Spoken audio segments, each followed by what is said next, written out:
Samadhi is an ancient Sanskrit word for which there's no modern equivalent. There's a fundamental challenge with making a film about Samadhi. Samadhi points to something that can't be conveyed on the level of mind.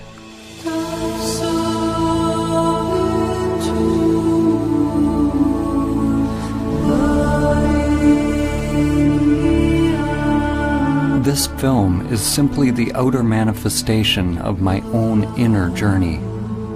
The intention is not to teach you about Samadhi or provide information for your mind, but to inspire you to directly discover your true nature.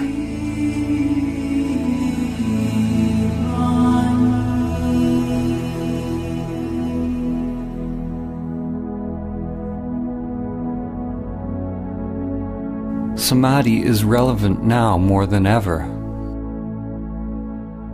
We are at a time in history where we have not only forgotten Samadhi, but we've forgotten what we forgot.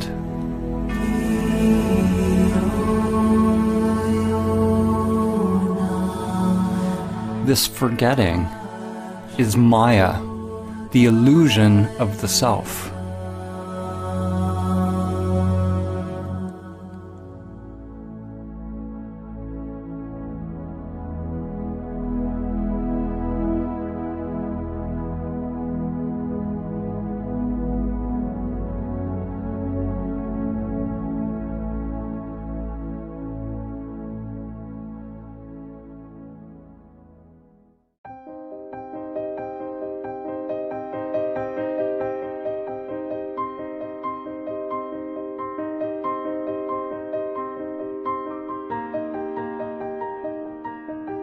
As humans, most of us live immersed in our daily lives, with little thought of who we are, why we are here, or where we're going.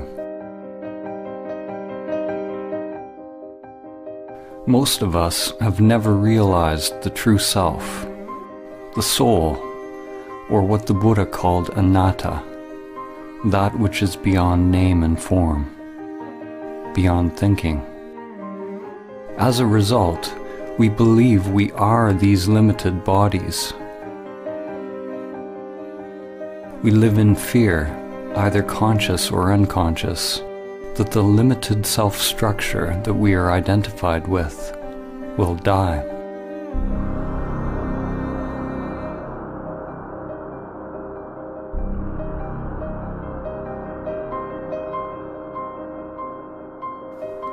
In today's world, the vast majority of people who are engaged in religious or spiritual practices, such as yoga, prayer, meditation, chanting, or any kind of ritual, are practicing techniques which are conditioned, which means they are just part of the ego construct.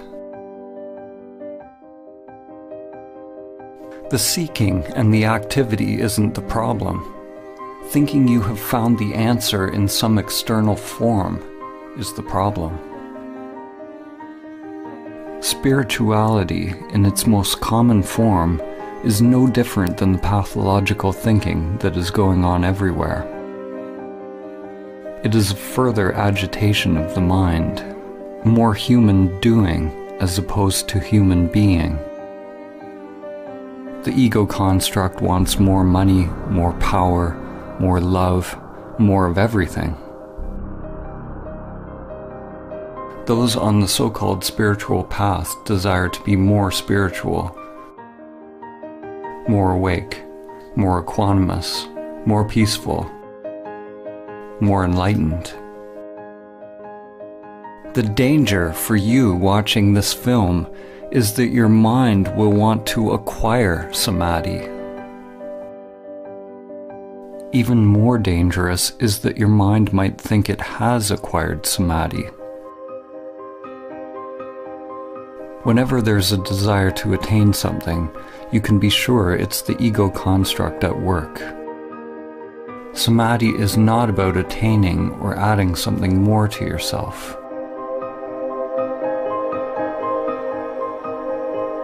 To realize Samadhi is to learn to die before you die. Life and death are like yin and yang, an inseparable continuum, endlessly unfolding with no beginning and no end. When we push away death, we also push away life. When you experience the truth directly of who you are, there's no longer any fear of life or death.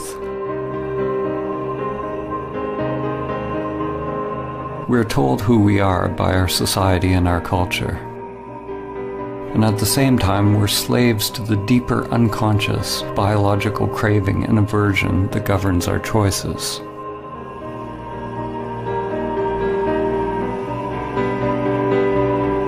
The ego construct is nothing more than the impulse to repeat.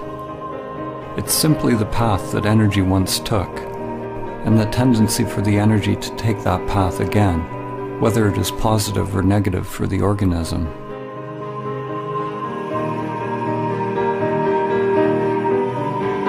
There are endless levels of memory or mind, spirals within spirals. When your consciousness identifies with this mind or ego construct, it ties you to social conditioning, which you could call the matrix. There are aspects of the ego that we can be conscious of, but it's the unconscious, the archaic wiring, the primal existential fears that are actually driving the whole machine.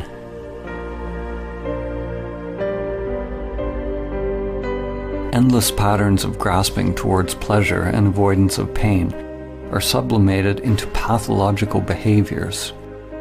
Our work,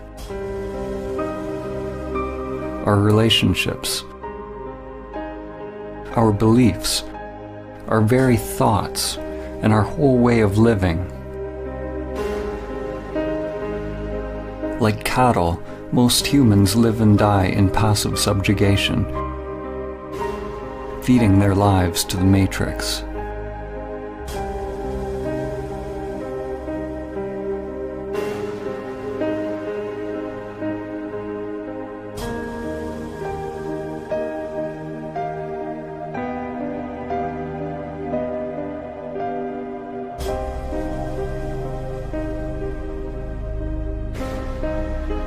We live lives locked into narrow patterns, lives often filled with great suffering, and it never occurs to us that we can actually become free.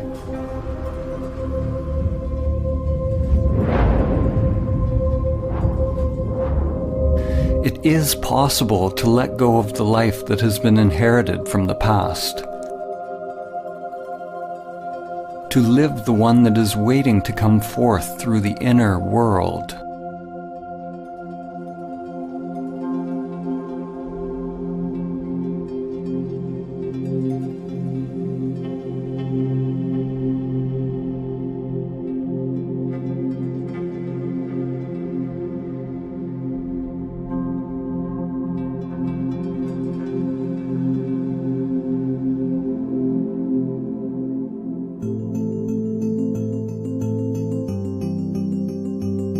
We were all born into this world with biological conditioned structures, but without self-awareness.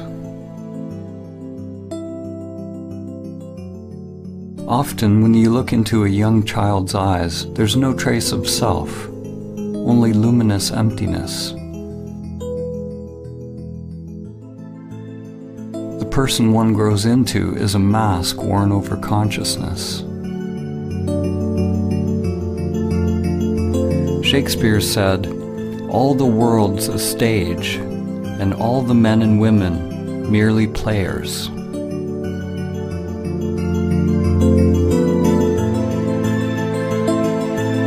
In an awakened individual, consciousness shines through the personality, through the mask.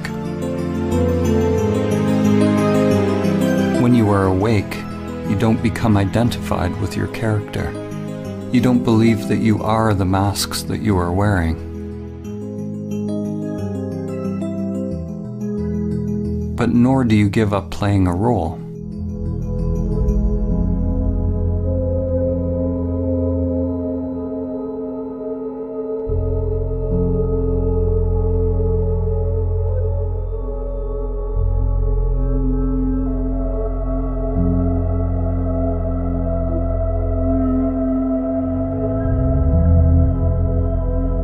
When we are identified with our character, our persona, this is Maya, the illusion of the self.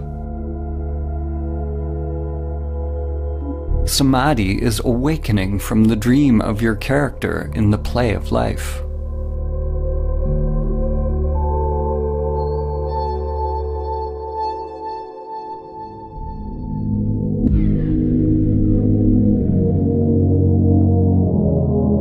"2,400 years after Plato wrote the Republic, humanity is still making its way out of Plato's cave. In fact, we may be more transfixed by illusions than ever.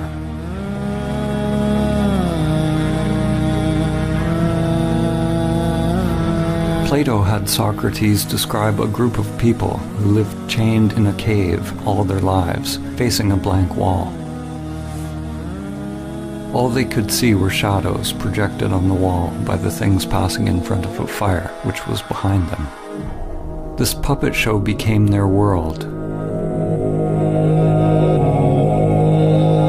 According to Socrates, the shadows were as close as the prisoners would ever get to seeing reality. Even after being told about the outside world, they continued to believe that the shadows were all that is. Even if they suspected there was something more, they were unwilling to leave what was familiar.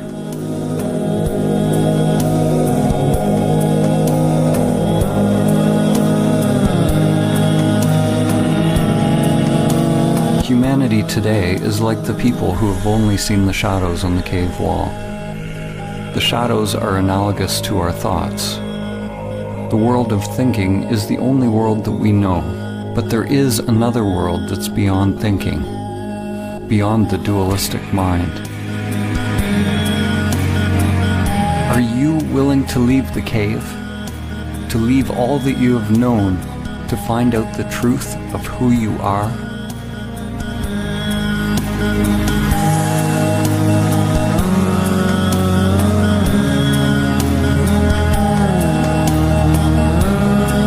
In order to experience Samadhi, it's necessary to turn attention away from the shadows, away from the thoughts, towards the light. When a person is only used to darkness, then they must gradually become accustomed to the light.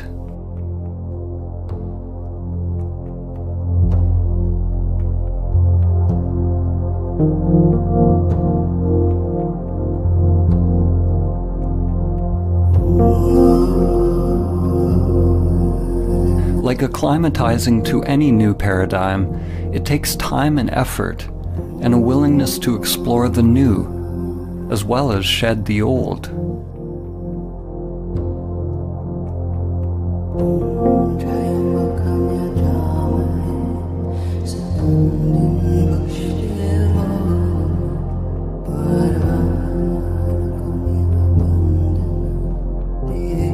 The mind can be likened to a trap for consciousness, a labyrinth or a prison.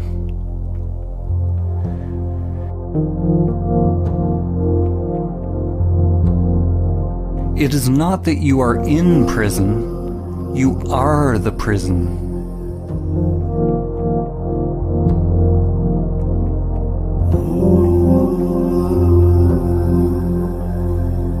The prison is an illusion. If you are identified with an illusory self, then you are asleep. Once you are aware of the prison, if you fight to get out of the illusion, then you're treating the illusion as if it's real, and you still remain asleep. Except now the dream becomes a nightmare. You'll be chasing and running from shadows forever.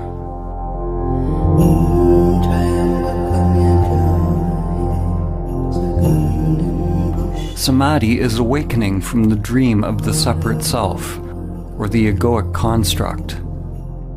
Samadhi is awakening from identification with the prison that I call me.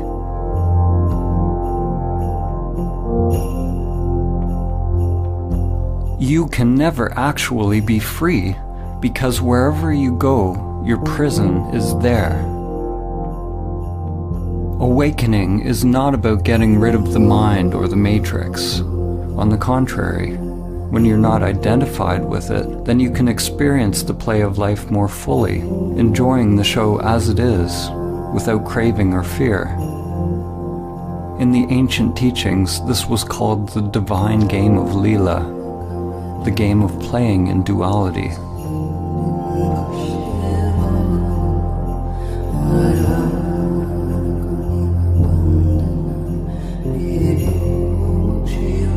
Human consciousness is a continuum. On one extreme, humans are identified with the material self. On the other extreme is Samadhi, the cessation of self. Every step we take on the continuum towards Samadhi brings less suffering. Less suffering does not mean life is free from pain. Samadhi is beyond the duality of pain and pleasure. What it means is that there is less mind, less self creating resistance to whatever unfolds. And that resistance is what creates suffering.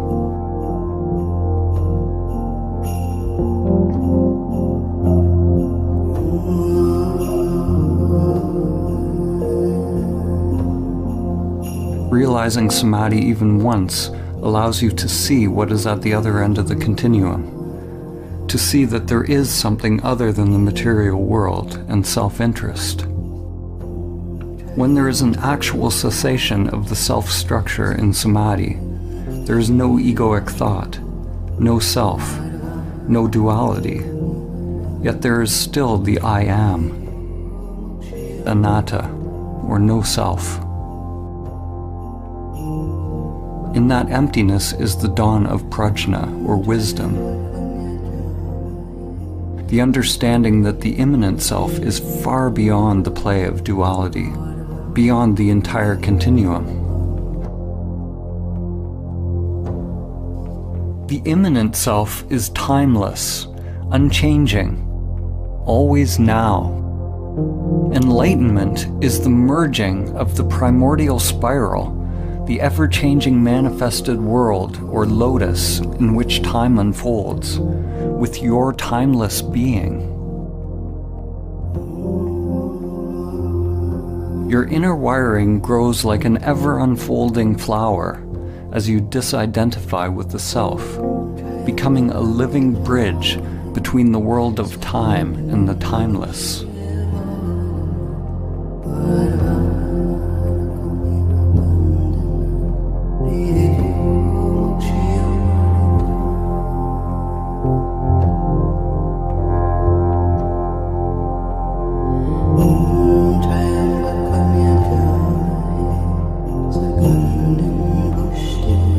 Merely realizing the immanent self is only the beginning of one's path. Most people will have to experience and lose Samadhi countless times in meditation before they are able to integrate it into other facets of life. It's not unusual to have profound insights into the nature of your being during meditation or self-inquiry, only to find yourself once again falling back into old patterns, forgetting the truth of who you are.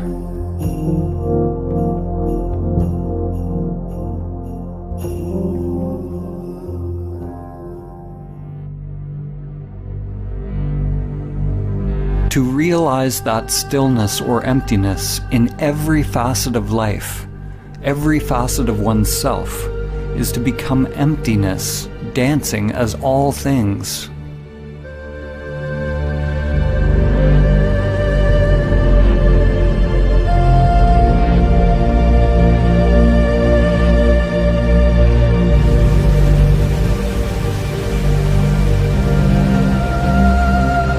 Stillness is not something separate from movement. It is not opposite to movement. In Samadhi, stillness is recognized to be identical with movement. Form is identical to emptiness. This is nonsensical to the mind, because mind is the coming into being of duality.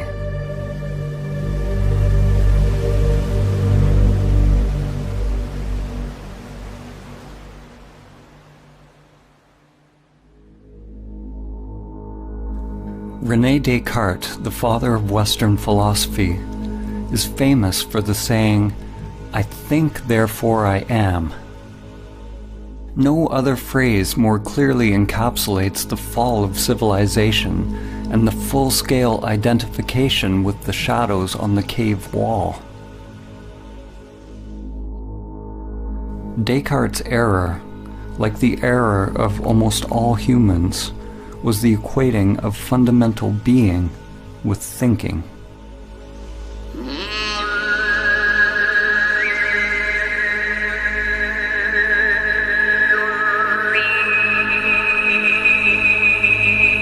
At the beginning of his most famous treatise, Descartes wrote that almost everything can be called into doubt. He can doubt his senses and even his thoughts.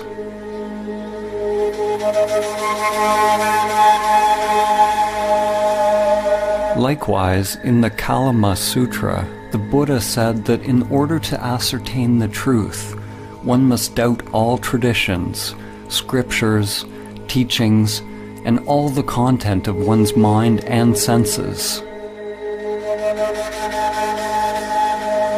Both of these men started with great skepticism, but the difference was that Descartes stopped inquiring at the level of thinking, while the Buddha went deeper. He penetrated beyond the deepest levels of the mind.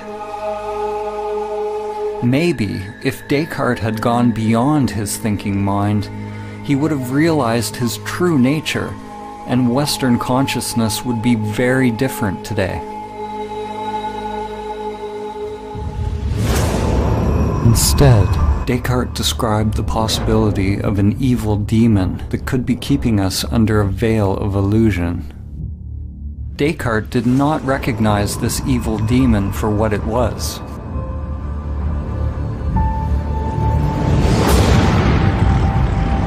As in the movie The Matrix, we could all be hooked up to some elaborate program, feeding us an illusory dream world.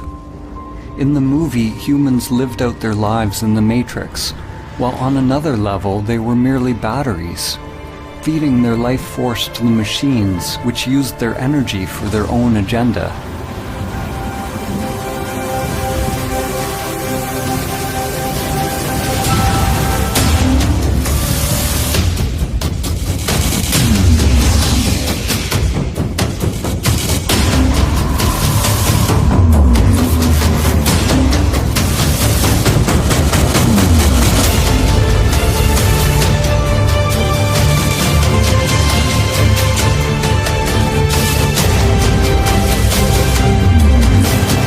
People always want to blame something outside themselves for the state of the world or for their own unhappiness, whether it's a person, a particular group or country, religion, or some kind of controlling Illuminati, like Descartes' evil demon or the sentient machines in the Matrix.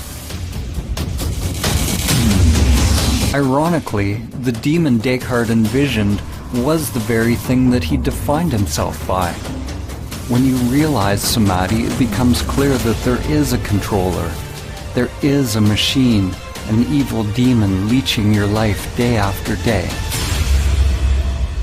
The machine is you.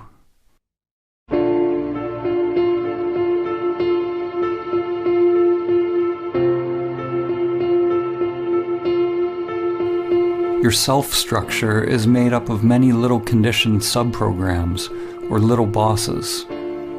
One little boss that craves food, another craves money, another status, position, power,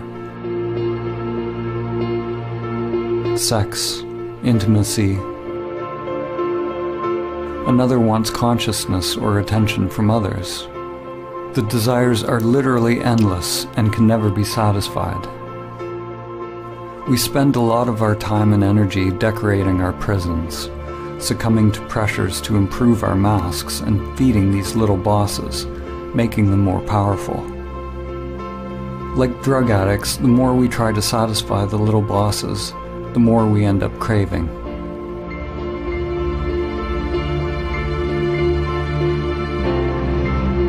The path to freedom is not self-improvement, or somehow satisfying the self's agenda, but it's a dropping of the self's agenda altogether. Some people fear that awakening their true nature will mean that they lose their individuality and enjoyment of life. Actually, the opposite is true. The unique individuation of the soul can only be expressed when the conditioned self is overcome.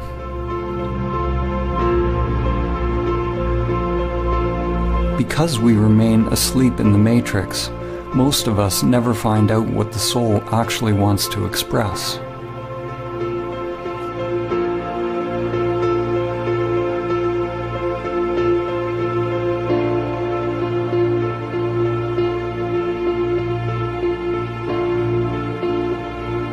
The path to Samadhi involves meditation, which is both observing the conditioned self, that which changes, and realizing your true nature, that which does not change. When you come to your still point, the source of your being, then you await further instructions without any insistence on how your outer world has to change. Not my will, but higher will be done.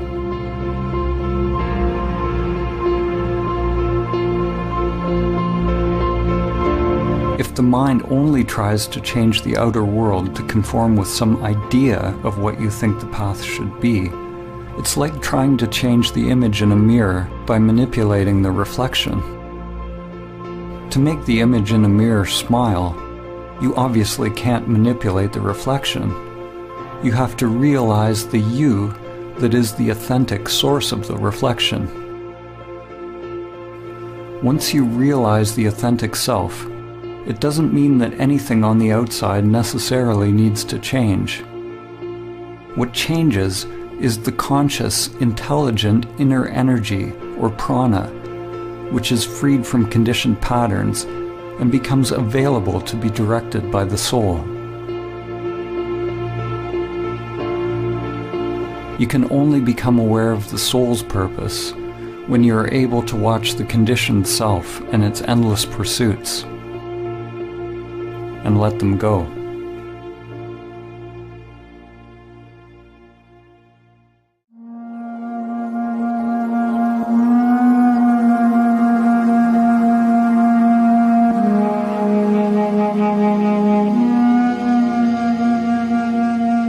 In Greek mythology, it was said that the gods condemned Sisyphus to repeat a meaningless task for all eternity. His task was to endlessly push a boulder up a mountain, only to have it roll down again.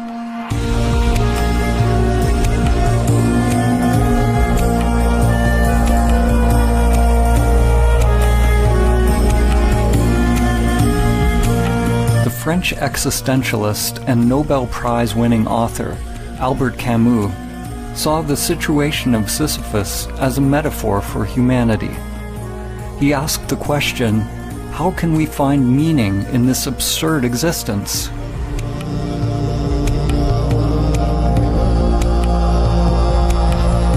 As humans, we are toiling endlessly, building for a tomorrow that never arrives.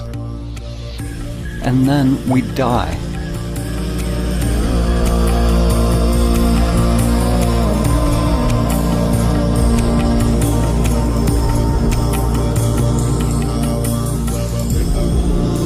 If we truly realize this truth, then we will either go mad if we are identified with our egoic personas, or we will awaken and become free.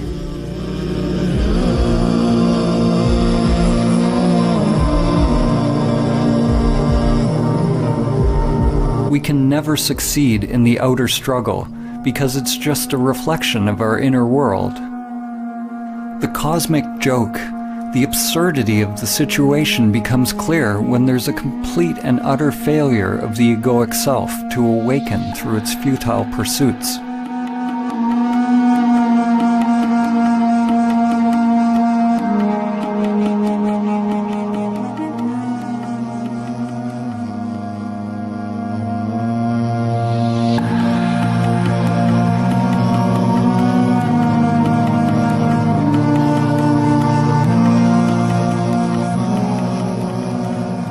In Zen, there is a saying, before enlightenment, chop wood, carry water.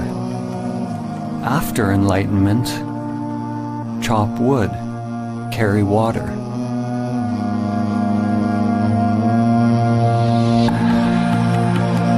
Before enlightenment, one must roll the ball up the hill. After enlightenment, one must also roll the ball up the hill. What has changed? The inner resistance to what is. The struggle has been dropped, or rather, the one who struggles has been realized to be illusory. The individual will, or individual mind, and divine will, or higher mind, are aligned.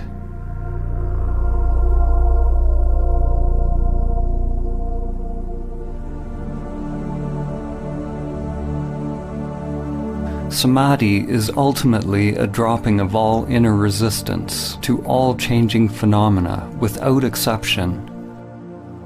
The one who is able to realize inner peace, irrespective of circumstance, has attained true Samadhi. You drop resistance not because you condone one thing or another, but so that your inner freedom is not contingent on the outer.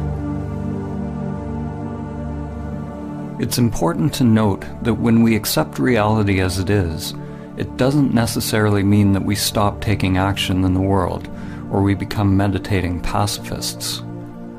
Actually, the opposite can be true. When we're free to act without being driven by unconscious motives, then it is possible to act in alignment with the Tao, with the full force of our inner energy behind us.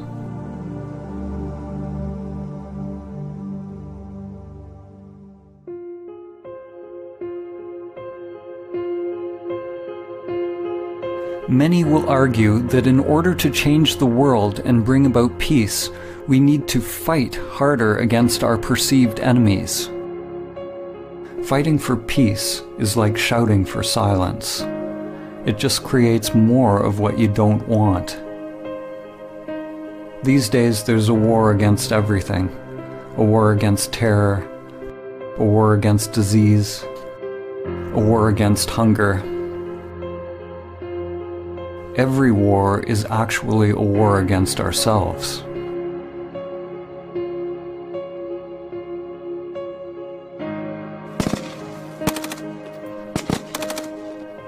The fight is part of a collective delusion. We say that we want peace, but we continue to elect leaders who engage in war.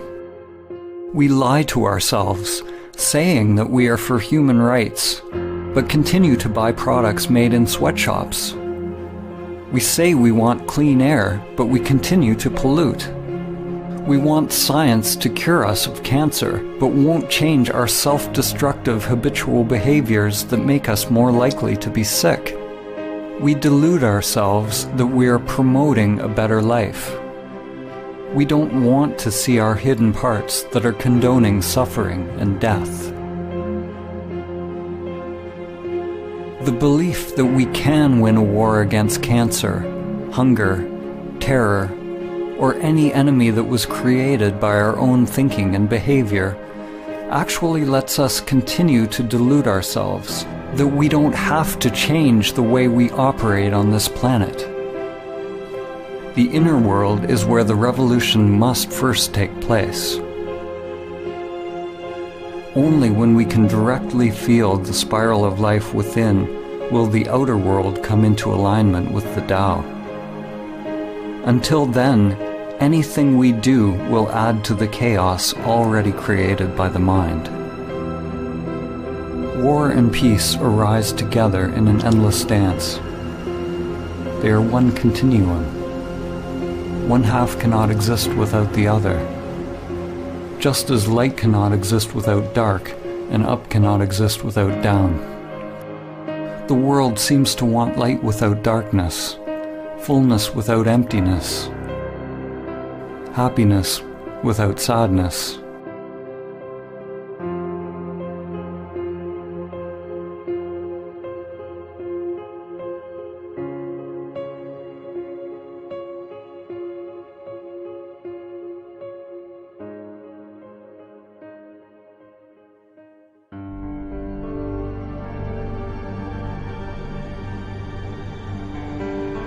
The more the mind gets involved, the more fragmented the world becomes. Every solution that comes from the egoic mind is driven by the idea that there is a problem, and the solution becomes an even greater problem than what it was trying to solve. What you resist persists.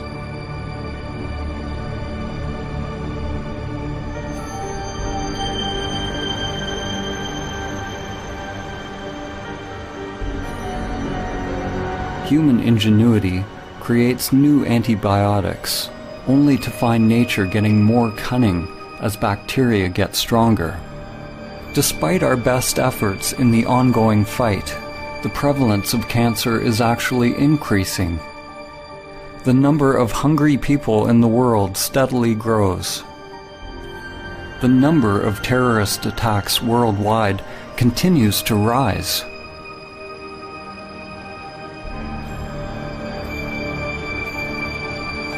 What's wrong with our approach? Like the sorcerer's apprentice from Goethe's poem, we have taken hold of a great power, but we do not have the wisdom to wield it.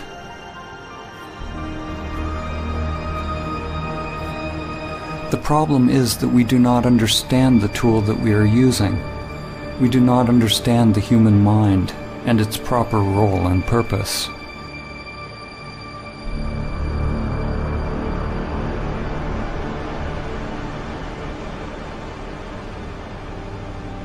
The crisis is born of the limited, conditioned way in which we think, the way we feel and experience life.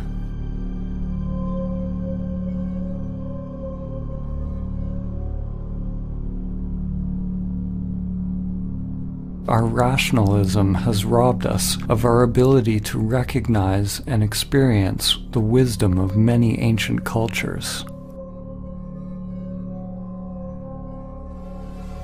Our egoic thinking has robbed us of the ability to feel the depth and profound sacredness of life, the numinosity of life, and to realize entirely different levels of consciousness, which are now almost lost to humanity.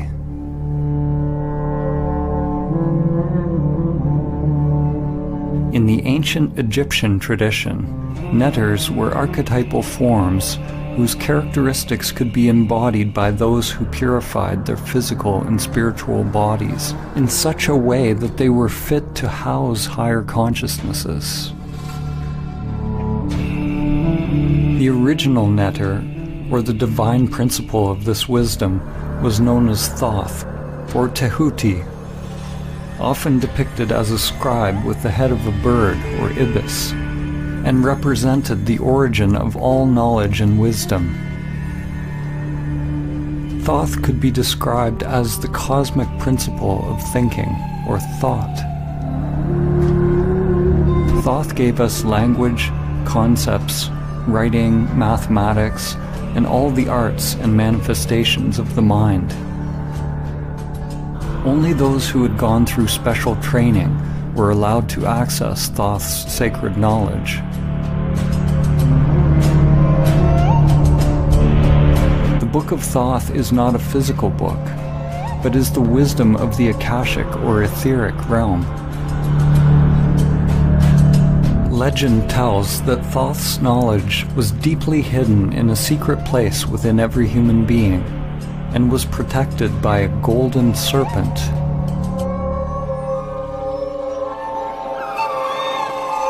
The archetypal or perennial myth of the serpent or dragon guarding a treasure is one that permeates many cultures and has been called by names such as Kundalini Shakti, Chi, Holy Spirit, and inner energy. The golden serpent is the egoic construct which is bound in the inner energies, and until it's mastered and overcome, the soul will never be able to attain the true wisdom. It was said that the Book of Thoth brought nothing but suffering to any individual who read it, even though they would find the secrets of the gods themselves and all that is hidden within the stars. What must be understood is that the book brought suffering to any individual who read it, any ego that tried to control it. In the Egyptian tradition, awakened consciousness was represented by Osiris. Without this awakened consciousness, any knowledge or understanding attained by the limited self would be dangerous, disconnected from higher wisdom. The eye of Horus had to be open. The esoteric meaning that we find here is similar to the more familiar story of the fall in the Garden of Eden. The Book of Thoth parallels the tree of knowledge of good and evil, whose fruit Adam and Eve were tempted to eat.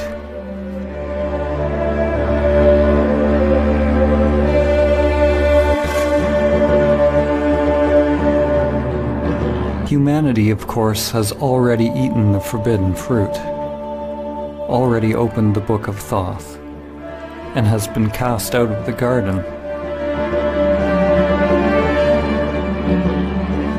The serpent is a metaphor for the primordial spiral that extends from the microcosm to the macrocosm. Today, the serpent is living as you. It is the egoic mind expressed as the manifested world. We have never before had access to so much knowledge.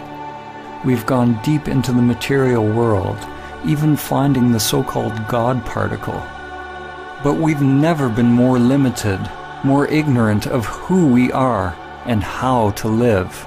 And we do not understand the mechanism by which we create suffering.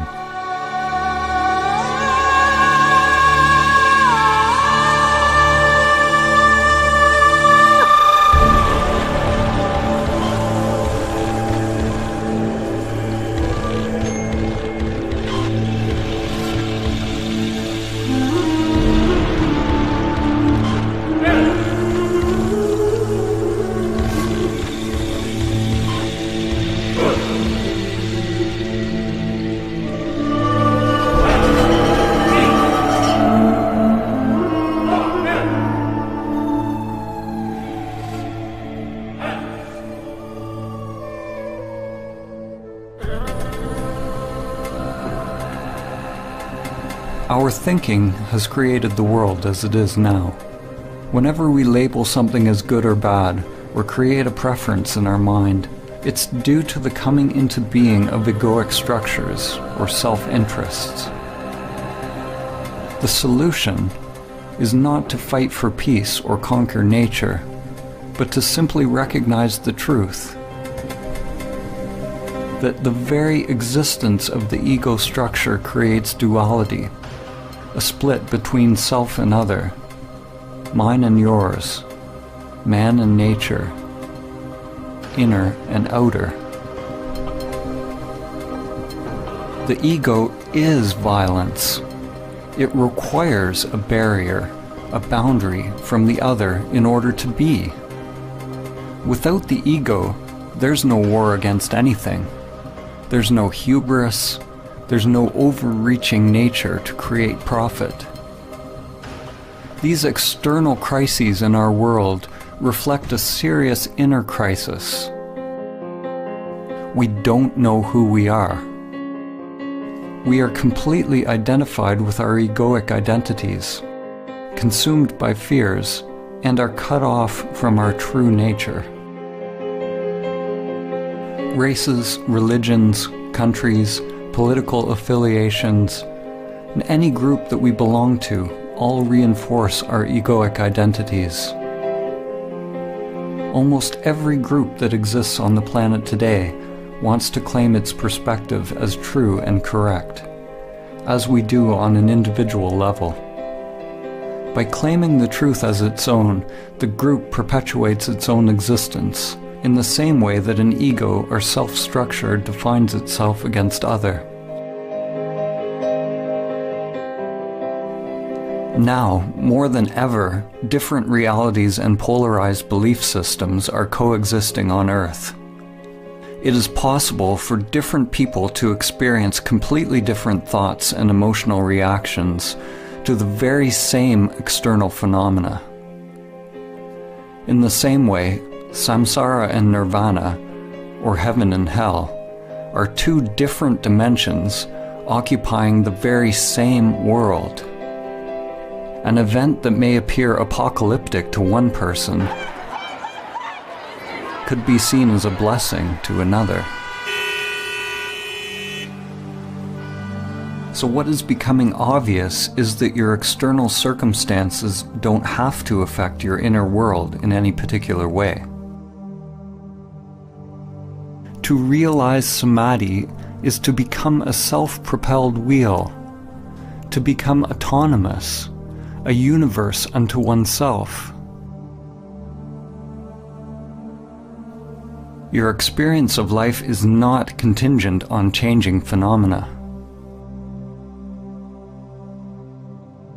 An analogy can be made with Metatron's cube.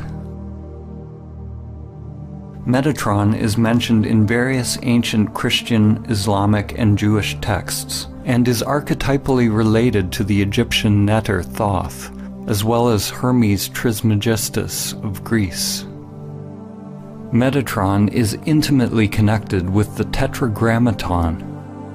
The Tetragrammaton is the fundamental geometric pattern, the template or primordial emanation of physical reality, which has been called the Word of God or the Logos. Here we see a two-dimensional representation of the figure, but if you look a certain way, you see a 3D cube. When you see the cube, nothing has changed in the figure, but your mind has added a new dimension to your seeing. Dimensionality, or one's perspective, is simply a matter of becoming habituated to a new way of perceiving the world. Upon realizing Samadhi, we become free of perspective, or free to create new perspectives, because there's no self invested in or attached to a particular viewpoint.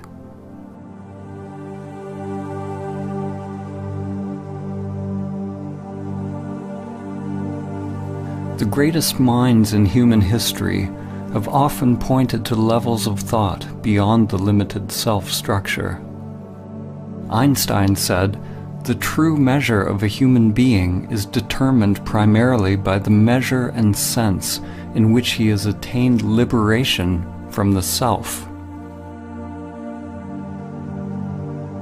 So it's not that thinking in the existence of the self is bad. Thinking is a wonderful tool when the mind is in service to the heart. In Vedanta, it is said that the mind makes a good servant, but a poor master.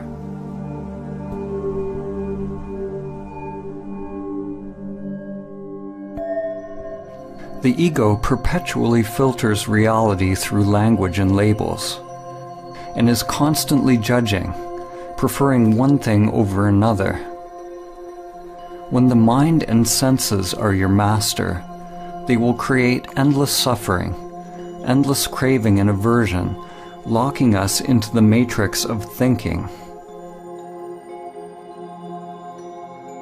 If you want to realize Samadhi, do not judge your thoughts as good or bad, but find out who you are prior to thought, prior to the senses. When all labels are dropped, then it is possible to see things as they are.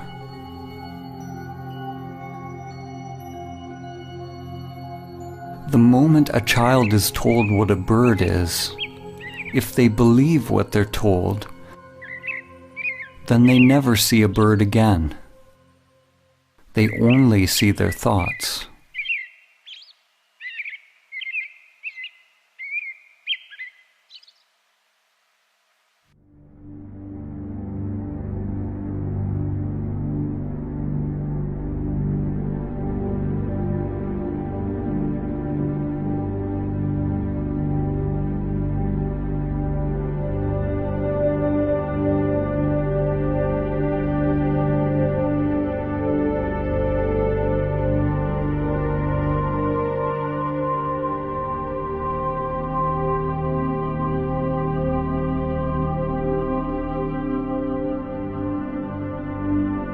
Most people think that they are free, conscious, and awake.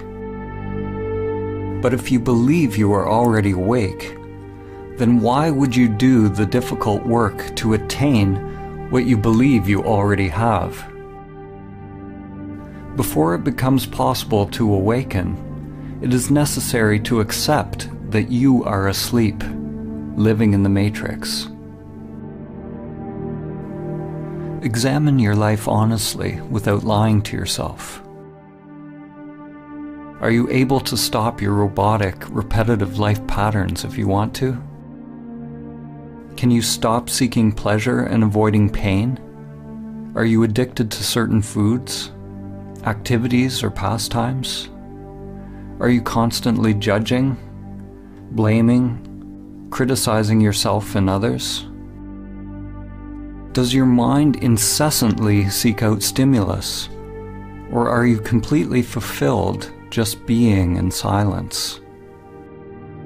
Do you react to how people think about you? Are you seeking approval and positive reinforcement? Do you somehow sabotage situations in your life? Most people will experience their lives the same way today as they will tomorrow, and a year from now, and 10 years from now. When you begin to observe your robot-like nature, you become more awake.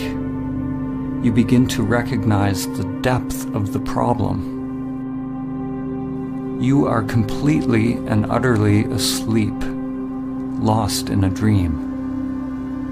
Like the inhabitants of Plato's cave, most who hear this truth will not be willing or capable of changing their lives because they are attached to their familiar patterns. We go to great lengths justifying our patterns, burying our heads in the sand rather than facing the truth. We want our saviors, but we are not willing to get up on the cross ourselves. What are you willing to pay to be free? Realize that if you change your inner world, you must be prepared to change the outer life. Your old structure and your old identity must become the dead soil out of which new growth comes.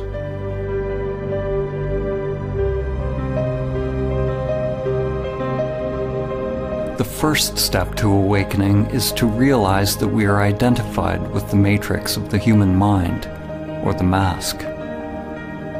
Something within us must hear this truth and be roused from its slumber.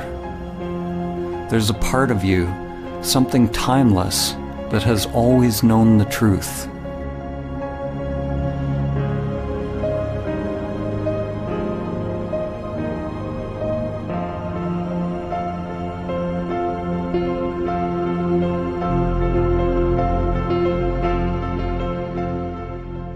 The matrix of the mind distracts us, entertains us, keeps us endlessly doing, consuming, grasping, in a cycle of craving and aversion with constantly changing forms, keeping us from the flowering of our consciousness, our evolutionary birthright, which is Samadhi.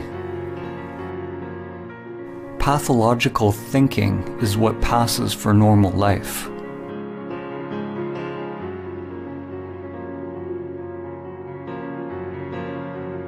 Your divine essence has become enslaved, identified with the limited self-structure. The great wisdom, the truth of who you are, is buried deep within your being.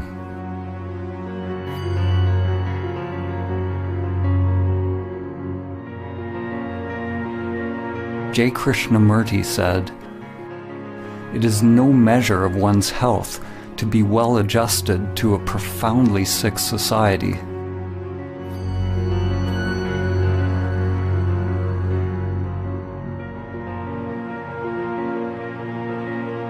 Identification with the egoic mind is the sickness, and Samadhi is the cure.